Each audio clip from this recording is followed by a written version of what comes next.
Hello guys, ako nga pala si Lolo Par. Lolo Par.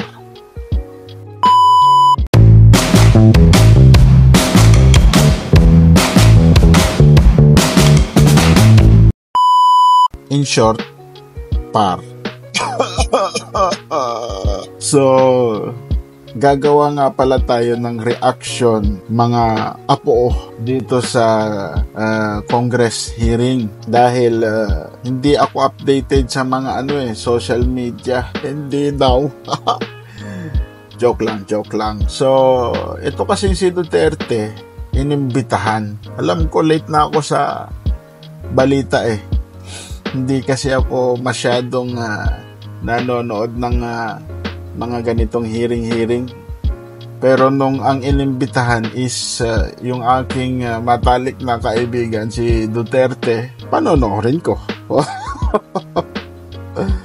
So ito, panoorin nga natin kung paano niya ipinahiya itong si Brosas sa harap ng maraming tao. So let's begin. Now, Mr. Chair, I would like to direct my questions, Mr. Chair, to Rodrigo Duterte. Mr. Chair, noong October 28, sinabi ni dating Pangulong Duterte under oath sa harap ng Senado, and I quote, "I and I alone take full legal responsibility sa lahat na nagawa ng mga pulis. Pursuant to my order, ako ang managot." So, totoo naman eh. Kasi nung panahon ni Duterte, nung siya ang presidente, siya ang umuutos sa mga pulis na gawin kung ano man ang nararapat. So natural na kung sino man ang presidente sa oras na iyon, siya ang aako sa responsibilidad ng mga kapulisan. Hindi tulad ng mga naglipas na mga administrasyon, yung mga pulis, hindi ko nila lahat kasi may mga pulis naman na mababait, tapat sa kanilang tungkulin. Mayroon din naman kasing mga pulis na mga balasubas. Kaya kahit naman sa panahon ni Par Duterte, yung mga pulis na ipinadala niya sa Mindanao, yan, marami yan sila. So yun nga, presidente ang aako sa kung ano man ang nagawa ng mga pulis. Yes, so maganda ang ginawa ni Duterte dahil inako niya dahil natural, siya ang umutos diba? So basta, panoorin na lang natin ito. At ako ang makulong, wag yung pulis na sumunod sa order ko. Ang tanong natin, tama, Mr. Chair, the families of innocent extrajudicial killing victims are present. Yun po yung pinagsalita nyo kanina. So can the former president look them in the eyes and say once more that he takes full legal responsibility for the deaths of their loved ones, Mr. Chair?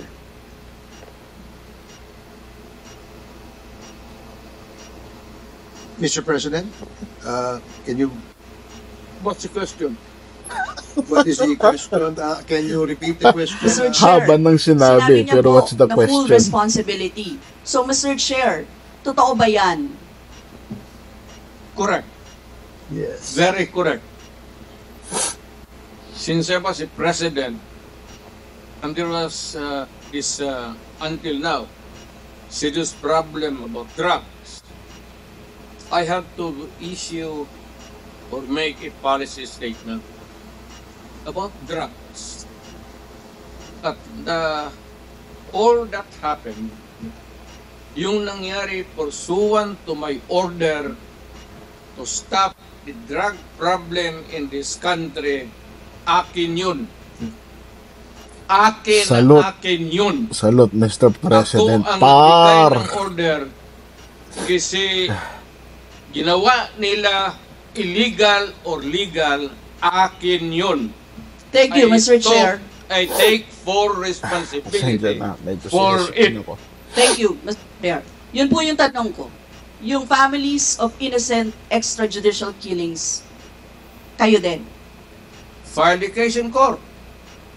Mr. Walang Chair. problema. Nandiyan ang korte. Tama nga naman. Nandiyan naman ang korte. Ang feeling kasi ng mga congresswoman at saka congressman na nandito sa House of Representative, ewan ko ba kung House of Representatives or House of Contempt. Kasi nandiyan si Boy Contempt eh. Hey! So, tama nga naman, hindi yan korte para akusahan ka na isa kang kriminal. Ang gawain kasi nila, gumawa ng batas, ha? Doon sila kukuha. Ito ang pagkakaalam ko, hindi ako dito sa Congress, pero ang alam ko lang kasi doon sila kumukuha ng basihan sa ginagawa nilang hearing para gumawa ng batas. Tama ba? Ganun ba? Ewan, basta. Yes, Mr. Chair. Second question ko. Responsable kayo kasi polisiyan nyo yon. Kumbaga, tatak Duterte. Dahil Tatak polisiyan nyo rin Duterte. yan, tama ba, sa Davao, nung nasa Davao pa kayo. Tama ba na tawagin po itong Davao model or Davao style, Mr. Chair? I cannot control the semantics. Mr. Chair, yes or no? of the- Davao style. Do not ask me to answer yes or no. You are not an investigator. Mr. Chair, tayo po ay nasa investigasyon kasalukuyan, Yes, Mr. but you Chair. are not an investigator. Why are you asking me to answer Mr. yes Chair, or no? tinatanong ko lang naman. Basag si Brosas. Brosas ba? Oh, basta. Hindi naman kasi siya investigador. Ito ang hirap sa Congress. Karamihan kasi sa kanila, hindi abogado, hindi lawyer. Kung magtanong, akala mo, mga investigador Parang akala mo, ang dami na nilang na-resolba na kaso sa Pilipinas. Ay, nako! Kung kaidaran ko lang itong si Brosas na ito, yari ka sa akin, babae ka. Ay. Yes. Point of Session order. suspended. Pahiya.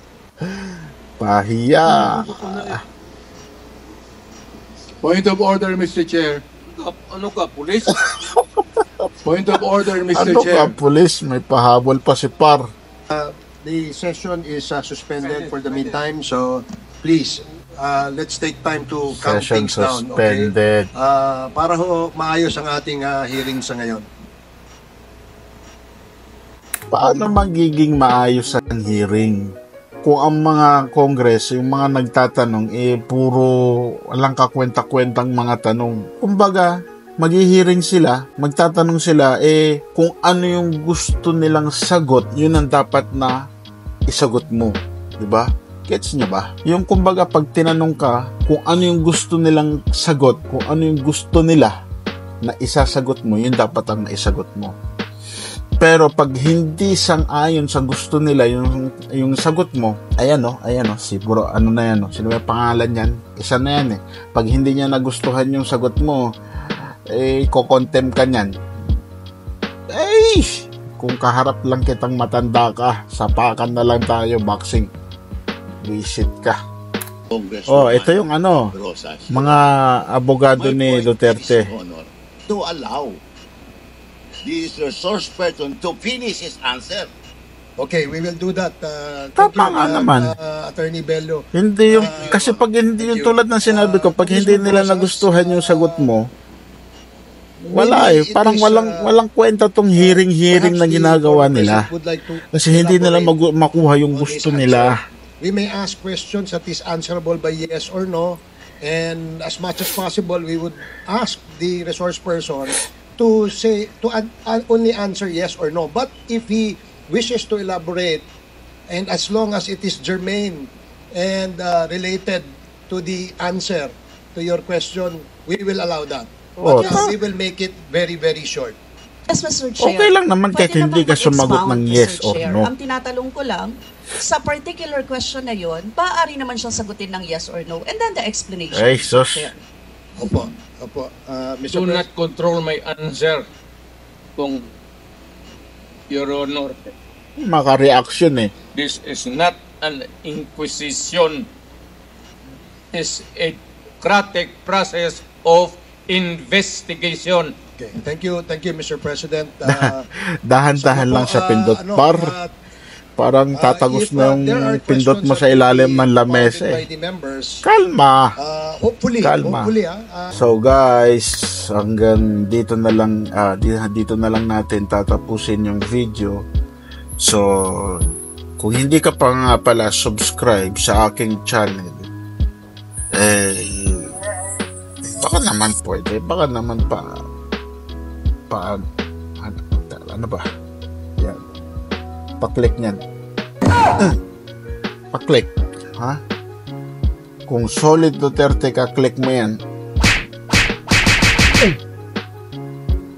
Bali, ang susunod na reaction natin yung ibang Congress naman kung paano pinahiya ni Duterte. Hindi kasi ako nanonood ng mga hearing, pasensya na. At first time ko mag-video sa sarili ko. Pasensya na, sinisipon ako. So, kung sakali man na mag-rally, sasama talaga ako. At wag magpapakita sa akin yung Raulo ba yun? Raul.